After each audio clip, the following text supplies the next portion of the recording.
It's a disturbing theory. The elites using urban development policy to protect their privilege while working Americans struggle to get by. Is this the new class war? With me now, professor at Chapman University, executive director for the Center for Opportunity Urbanism, and author of The Human City, Joel Kotkind. Right. Joel, we talked about this, and you used that phrase, class war. I thought that was really striking and interesting. Tell us what lies behind that. Well, what's really happening is we are now seeing a consolidation of wealth and corporate assets that we really haven't seen probably since the turn of the last century. And this group of people has enormous power, and they're particularly concentrated in the media, technology, and Wall Street. And they've got a sort of growth agenda for them. Meanwhile, the rest of the country is basically gone through 20, 30 years of income stagnation. So you want to know why there's anger? That's a pretty good explanation. So we covered that a lot on this show, that income stagnation, but I was interested in some of your analysis which goes beyond that to things like, you know, housing and transportation and how people live. Well, the classic case here in California is the state of California has decided we're not going to build any more suburban houses, and we're not going to build any houses on the fringe, which is what working and middle-class people can afford. Oh, no, you have to live in a little apartment.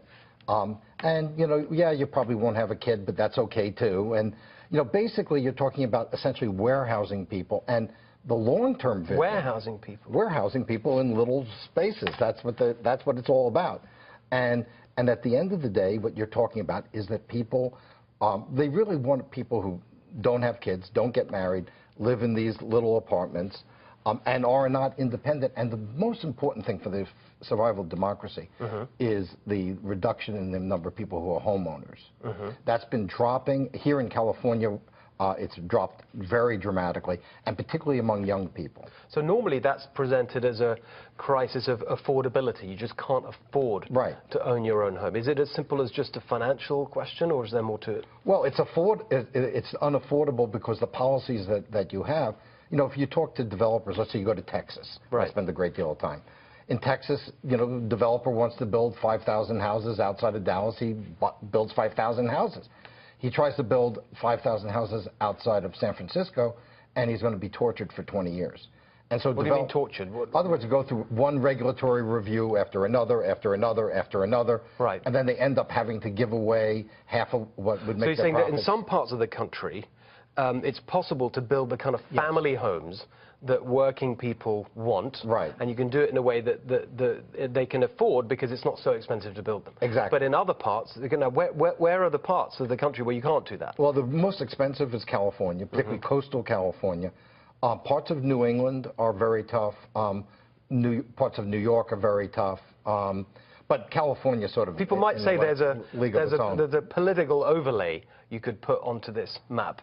Well, part of crushing opportunity. Is that fair? That this is basically places run by the left? Well, they're run by the left, and of course, what you get is a weird politics. And I consider myself, having come from a left background myself, you know, that the left should be about upward mobility. That's not what the left is about anymore. It's really about a very much a class society where there's relatively little opportunity, and you do that by regulating things like housing and creating artificial shortages. You don't seriously think that they're doing this deliberately?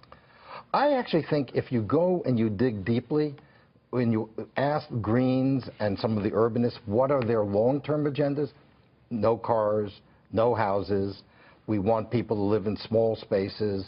I mean, this is pretty conscious. Now, climate change has now given them an application, but they've been going for these things all along. And my researcher, who is Slovakian, her father went to school in the Soviet Union. He translated and looked at some material on what they call the communist city.